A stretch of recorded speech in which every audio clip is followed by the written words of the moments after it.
नमस्कार शेतकरी बांधव, आपण आज आलो आहोत संगमनेर तालुक्यातील उंबरी बाळापूर या गावी। संगमनेर तालुका जर बघायचं झालं तर एक प्रवरामाईच्या कुशीत बसलेले हे संगमनेर गाव आहे। संगमनेर गावापासून साधारण 20 किलोमीटर नजीकच्या अंतरावर आपण पोहोचलो आहोत उंबरी बाळापूर या ठिकाणी। आज या उंबरी बाळापूर गावातील एक प्रतिथयश उद्योजक व कृषीभूषण महिला पुरस्कार विजेते प्राप्त महाराष्ट्र शासन यांच्याकडे आपण त्यांची शेती व त्यांनी राबवलेले विविध उपक्रम बघण्यासाठी आम्ही श्रमशक्ती कृषी महाविद्यालय मालदाड येथून सर्व विद्यार्थी मित्र रावे प्रोग्राम साठी या ठिकाणी आज उपस्थित झालो आहोत। आज झेंडा भल्या कामाचा जो घेऊन निघाला, अरे काट कुठं वाट मंदी पोचती त्याला, रगत निघल तरी बी हसल शाबास त्याची, रगत निघल तरी बी हसल शाबास त्याची। तू चाल पुढं तुला रगड्या भीती कशाची, परवा बी कुणाची, मन शुद्ध तुझं गोष्ट आहे पृथ्वी मोलाची पृथ्वी। नमस्कार, मी कृषीदूत हर्ष काळे, मी श्रमशक्ती कृषी महाविद्यालय मालदाड तालुका संगमनेर जिल्हा अहमदनगर इथून आलेलो आहोत। तर आमचा बरेच दिवसापासून रावेचा प्रोजेक्ट चालू आहे। तर आम्ही डेमॉन्स्ट्रेशन्स घेतले, भरपूर काही गोष्टी घेतल्या, गावामध्ये संवाद साधला। तर एक प्रगतशील शेतकरी म्हणून तुमचं नाव आमच्याकडे आलेलं आहे। तर आपल्याला काही गोष्टींवर संवाद साधायचा आहे, काही प्रश्न आहे शेतकऱ्यांचे, तुम्ही शेतकऱ्यांना मार्गदर्शन करावे असं आमची इच्छा आहे। मला पण ते आवडेल, कारण मी सेंद्रिय शेती कृषीभूषण आहे। तर मला फक्त अवॉर्ड मिळण्याकरता मला कृषीभूषण व्हायचं नव्हतं, मलाही ते काम करायचंच आहे। या माध्यमातून तो जर प्रसार झाला तर मला नक्कीच खूप आवडेल। तुम्हाला एक सेंद्रिय शेती म्हणून पण अवॉर्ड भेटलेला आहे ना? हो, model farmer of India. Model farmer of India हा अवॉर्ड जो मिळाला तो FAO food and agriculture organization, ती जागतिक संस्था आहे एशिया अँड पॅसिफिक। तर त्याचं रिजनल ऑफिस जे आहे ते बँकॉकला आहे आणि तिथे भारतातून माझी निवड झालेली आहे। तर भारताला तो 9 वर्षानंतर जो अवॉर्ड मिळाला होता तो मला मिळाला। तुम्ही भारताचे प्रतिनिधी म्हणून गेलेले? हो, भारताचे प्रतिनिधी म्हणून मी गेलेले होते। तर त्यांची थीम होती त्यावेळेस feeding the world, caring for the earth आणि फॅमिली फार्मिंग। तसं मी मारवाडी महिला शेती करत नाही। प्रगतशील शेतकरी म्हटल्यानंतर आम्ही ते विचार केला का असेल, त्याच्यानंतर कास्ट वाईज बघितलं तर मारवाडी म्हटलं कसं काय, तर म्हणून म्हटलं थोडा संवाद साधावा। आहेत माझे मिस्टर पोपटशेठ नावंदर, त्यांनीच मला शेतीमध्ये आणलं आणि शेती करायची सुरुवातीपासूनचे धडे शिकवतो। आपण बाग आहे आपला जांभळाचा बाग, किती एकर मध्ये? 10 एकर। आपण कधी म्हणजे ते झाडं आपण बघतोय ते मोठे मोठे, कधी आपण स्थापना म्हणजे कधीपासून चालू केलं आपण हा व्यवसाय? ही झाडं आहे ती आम्ही 2007 मध्ये लावली, 2007 काही 2008 मध्ये लावली। 2007 पासून आपण फळबाग करतोय, जांभूळ बाग। तर आपण व्हरायटी कोणती वापरतो, कोणती व्हरायटी टाकलेली होती आपण? बाळासाहेब सावंत कृषी विद्यापीठ यांची बहाडोल ही जात आहे। तर ती आम्ही ते विद्यापीठातूनच रोप आणली, दापोली। जास्त करून फळबागेमध्ये जांभूळ या क्षेत्रामध्ये कोणती व्हरायटी वापरली जाते? आता तसं काही सांगता येणार आहे, नवीन रिसर्च खूप आहेत। आंध्राचे पण रोपं लोक घेऊन राहिलेत, काही पांढरे जांभूळ आहेत, असं वेगळे वेगळे आहेत अनेक।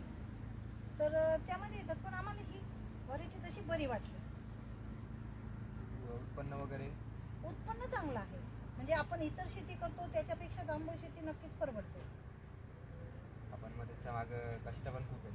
हो, कष्ट भरपूर आहे। यामध्ये सगळ्यात अवघड पिरियड जो असतो तो हार्वेस्टिंग इतकं नाजूक आहे या झाडांचं।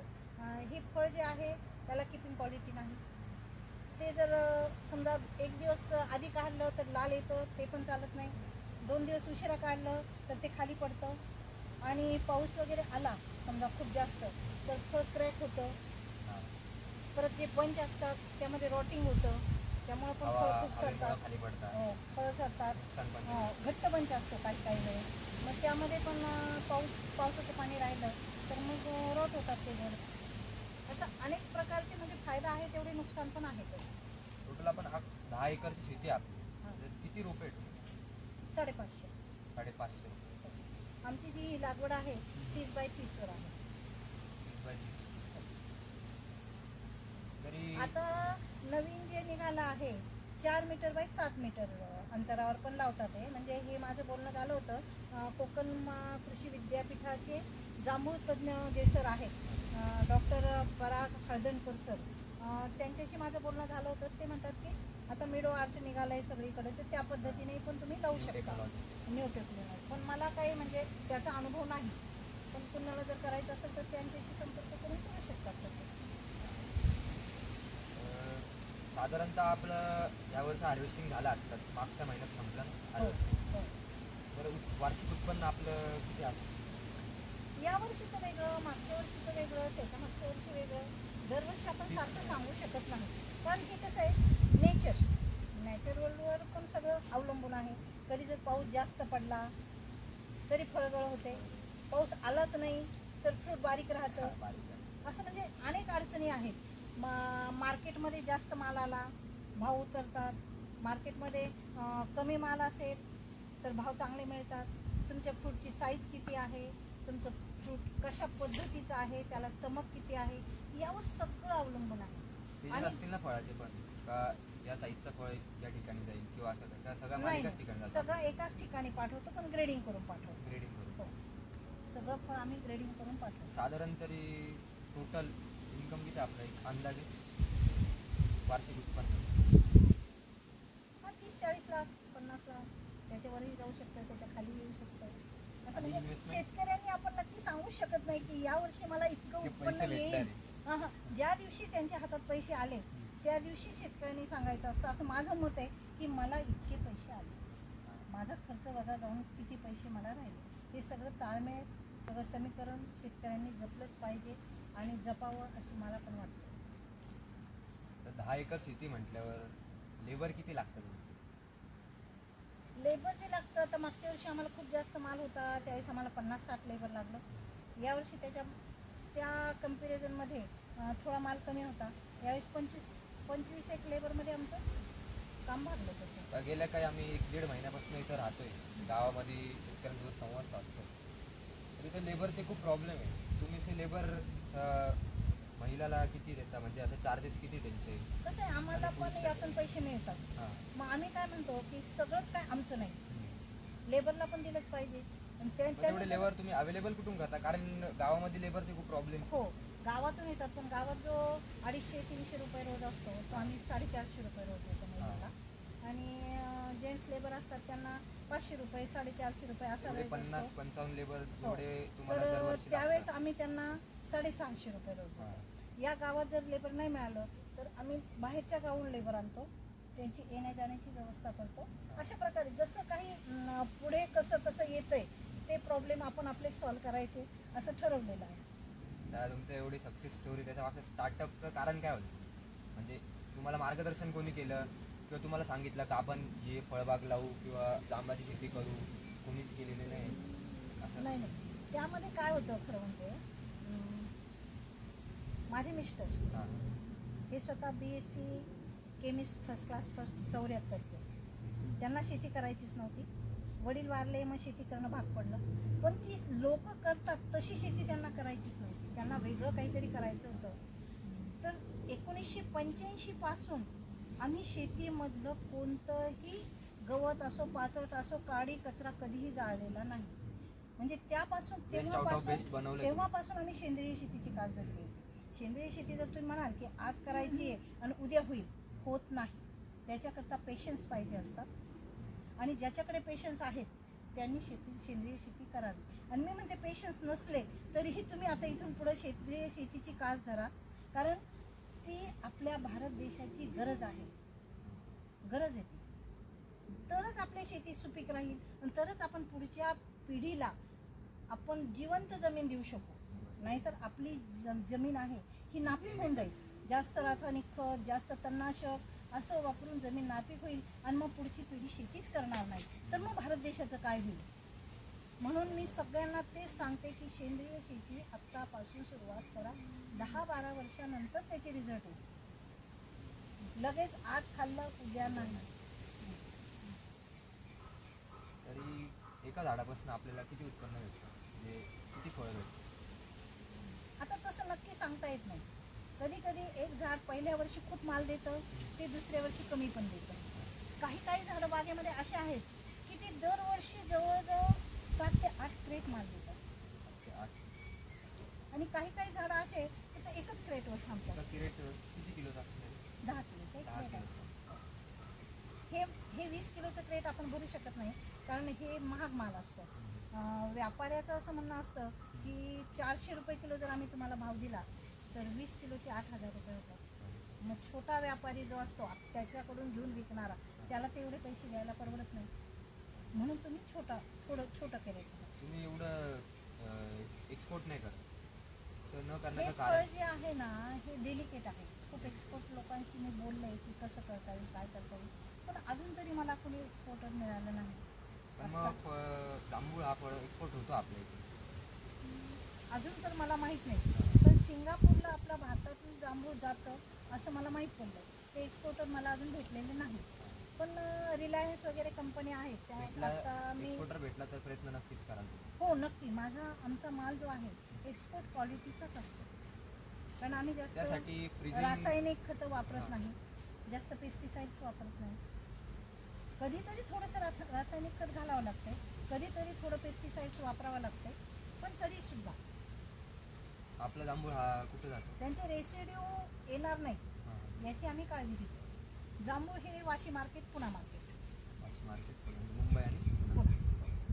आणि इथून ट्रान्सपोर्टला कसं आपलं कोल्ड स्टोरेज आहे ट्रान्सपोर्टला किंवा आपली नाही. normal? ज्या दिवशी माल काढला त्याच दिवशी आम्ही इथून, आमची स्वतःची गाडी असते एक पिकअप, त्यामध्ये आम्ही डायरेक्ट वाशी मार्केटला पाठवतो. आपण फक्त डायरेक्ट शेतकऱ्यांत आपलं व्यापाऱ्याला पाठवतो व्यापार का त्याच्यापासून आपण काही जांभळाची पावडर किंवा काही गोष्टी बनवतो इथं आपल्याला? नाही, जांभळाची पावडर म्हणजे कसं आहे, त्याला पण अजून माझ्याकडे तरी अजून मला असं खास बाजारपेठ अशी मिळालेली नाही. नाही, आपण घरच्यासाठी हा, किंवा घरच्यासाठी- नातेवाईकांसाठी या गोष्टी हां, बनवतो का? घरच्यासाठी म्हणजे आम्ही जवळजवळ 500 किलो पल्प, हँड पल्प बनवतो. जांभळाचा पल्प, जांभळा हँड पल्प बनवतो Hand pulp. आणि तो फ्रोझन करून ठेवतो डीप फ्रीजमध्ये. आणि त्याची जी बी निघते तेवढीच बी वाळवून, आणि त्याला पण थोडंफार गिराईक मिळतं. हां, 300-400 normal. रुपये किलोप्रमाणे आम्ही हां. ती बीची पावडर विकतो. तर सगळ्यात मोठं म्हणजे जे असतं ते हार्वेस्टिंग करा आणि मार्केटला पाठवा. मार्केटलाच, एक्सपोर्ट नाही. एक्सपोर्ट अजून मला मिळालेलं नाही. 2-3 एक्सपोर्टर्सशी बोलले तर ते म्हणतात की नाही, जांभूळ फार डेलिकेट आहे आणि म्हणून आम्ही त्यामध्ये अजून आलेलो नाही. तर रिलायन्स वगैरे या कंपन्या आहेत, या फ्रोझन करतात ते जांभूळ. तर पुढच्या वर्षी आहे माझा माणूस तसा की मी त्यांच्याशी संपर्क करेल आणि मला कोणतं परवडतं हे पण मला बघावं लागेल. कारण जर Profit. सुरुवातीला लवकर माल आला, मार्केटमध्ये माल फार जास्त नसला तर यालाही भरपूर माल भाव मिळतो. असं आपलं- तर 10 एकर जांभूळ आहे. हो याच्या व्यतिरिक्त इतर काही आपण पिकं घेतलेली आहे का? हो, सगळ्या बागाच आहे जवळजवळ. सगळी म्हणजे बागच आहे, फळबागच हो, लावलेले आहे का? फळबागा आहे. कोणते चिकू आहे, पेरू आहे, सीताफळ आहे आणि नारळ शहा. चिकू किती एकर लावलेलं आहे? चिकू 1.5 एकर आहे. सीताफळ? सीताफळ 1.5 एकर आहे. म्हणजे सगळं तुम्ही एकटेच सांभाळता? नाही, मी आता शेती बघत नाही. आता माझा मुलगा जास्तीत जास्त सगळं बघतो. मी फक्त हार्वेस्टिंगचं काम बघते, बागेमध्ये चक्कर मारते. कधी कधी त्याच्या एकट्याच्या लक्षात आलं नाही तर हे झाड हे मागतंय, ते झाड ते मागतंय, हे झाड माझ्याशी बोलतात. हां. खरं सांगते की मला हे पाहिजे, ते पाहिजे, हे पान पिवळं पडलं, हे पान लाल पडलं, कशाने पडलं, काय पडलं, याला स्लरी घालायची का, याला आपल्याला स्प्रे मारायचा आहे का, हो, सगळ्या डिफिशियन्सी वगैरे बघून. आणि त्याला एकट्याला एवढं आवडत नाही म्हणून मला बघावं लागतं. पण शक्यतो आता मुलगा जवळजवळ 80% काम तोच बघतो, 20% मी बघते. हार्वेस्टिंग मात्र जवळजवळ 95% मी बघते, असं म्हणायला काय हरकत. हार्वेस्टिंग मेन मेन हार्वेस्टिंग मी बघते, ग्रेडिंग माझी सुनबाई बघते. तुम्हाला एवढा मोठा अनुभव आहे, तुम्ही माझ्या शेतकऱ्या बांधवांना तुम्ही काय एक संदेश द्याल? मोलाचं सहकार्य करा, एक असा संदेश द्या का त्यांना असं वाटलं पाहिजे का आपण फळबाग केले पाहिजे, कारण जास्त करून फळबाग कोणी करत नाही. नाही नाही, फळबाग केलीच पाहिजे. आता माझा प्रश्न वेगळा होता. माझा मुलगा पण मेकॅनिकल इंजिनियर, मुली तिन्ही सॉफ्टवेअर इंजिनियर, मुलगा शेती करेल की नाही हा आमच्या पुढे खूप यक्ष प्रश्न होता. म्हणून आम्ही इतक्या मोठ्या फळबागामध्ये उतरलो. कारण आपल्याला शेवटी धान्य पिकवावं लागेल.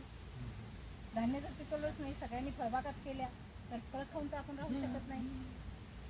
भाजीपाला पिकवावंच लागेल, दूध आपल्याला तयार करावंच लागेल. म्हणून व्हरायटी ठेवायची. आमचा प्रश्न असा होता की मुलं सगळे इंजिनियर आहे, शेती कोणी करणार नाही आणि म्हणून आम्ही या मार्ग निवडला. तर व्हरायटी ठेवा. कधी कधी आता आम्ही पण बाकी चिक्कू बाग ठेवलंय, नारळ बाग ठेवलं का की याने जर एखाद्या वेळेस गॅप घेतला तर आम्हाला तिकडून काहीतरी मिळालं पाहिजे सोर्स असं. तर शेतकऱ्यांनी नेहमी व्हरायटी करावी असं माझं मत. पण आता एक झालं की सांगायला मला नक्की खूप आनंद वाटेल की माझा मुलगा मेकॅनिकल इंजिनियर असूनही त्याला शेती करायला आवडते आणि त्यांनी 5-6 वर्ष नोकरी केली. म्हटलं नको बॉसिंग नको, कुणाच्या अंडर काम नाही करायचं, मला राजासारखं राहायचं आहे आणि मला शेती करायची. आणि बेस होता त्याचा. हो, त्याचा बेस होता. तो अगदी सुंदर पद्धतीने शेती करतो, अगदी छान. आणि सुनबाई पण माझी शहरातली आहे, पण शेतीमध्ये इंटरेस्ट दाखवते. सातारा सिटीमधली आहे पण व्यवस्थित. हो, आणि शेतीमध्ये सगळ्यात मोठा प्रश्न आहे लेबर. पण लेबर हँडल करतात.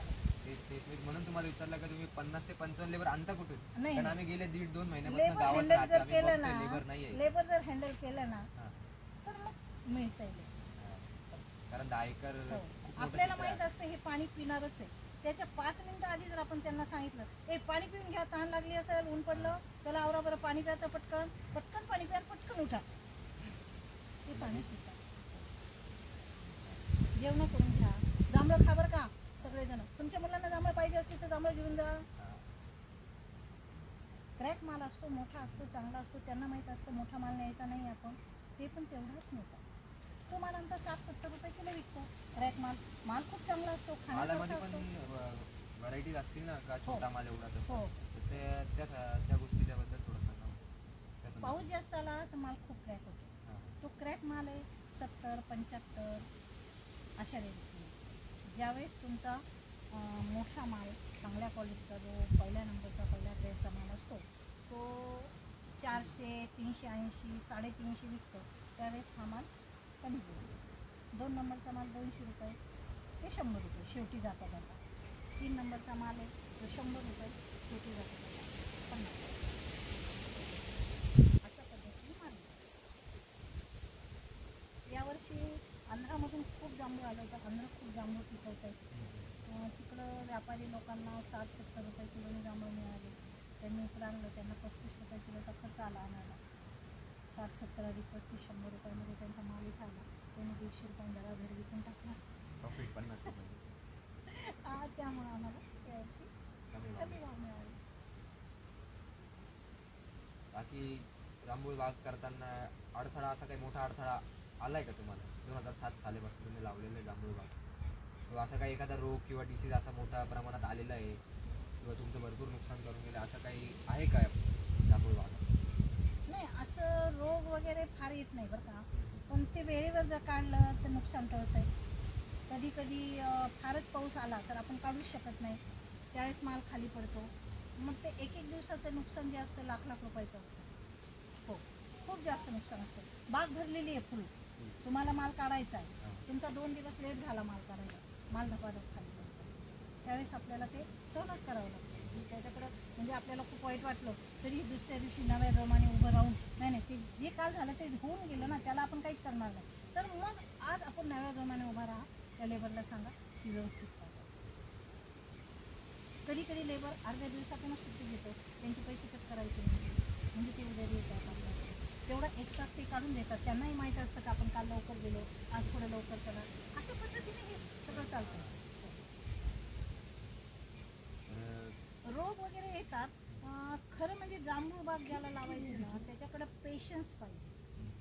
कारण कसं आहे की जांभूळ आता डाळिंब वगैरे आपण तुम्ही लावता की दुसऱ्या-तिसऱ्या दिवशी त्याला दुसऱ्या-तिसऱ्या वर्षी चांगलं फळ येतं. तसं जांभळाचं नाही. जांभळाचं म्हणतात दुसऱ्या दिवशी 3ऱ्या वर्षी आम्हाला फळ आलं. ते किती येतं? त्या झाडाला 1 किलो 2 किलो असं फळ आलं तर म्हणजे त्याला आपण आपल्याला उत्पन्न आलं असं म्हणू शकत नाही. फुल कुठलंही जर तुम्हाला उत्पन्न काढायचं असेल तर 7-8 वर्षाचं पेशन्स, तरच तुम्हाला बँबू बाग चांगलं व्यवस्थित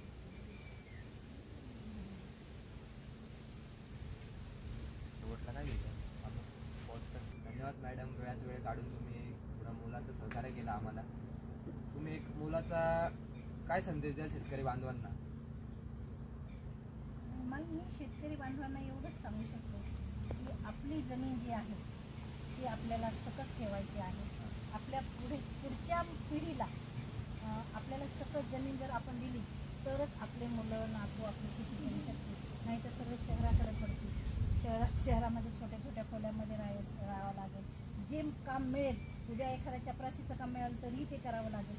त्याच्यापेक्षा आत्तापासून जर आपण आपली जमीन जपली, आपण जर सेंद्रिय शेती केली, तुझी आहे तुझं पाशी, फक्त तिला तेवढं जरी दिलं. काही लोक असं करतात, शेत खुरपतात आणि गवतसुद्धा बाहेर काढून टाकतात. त्याची गरज नाही.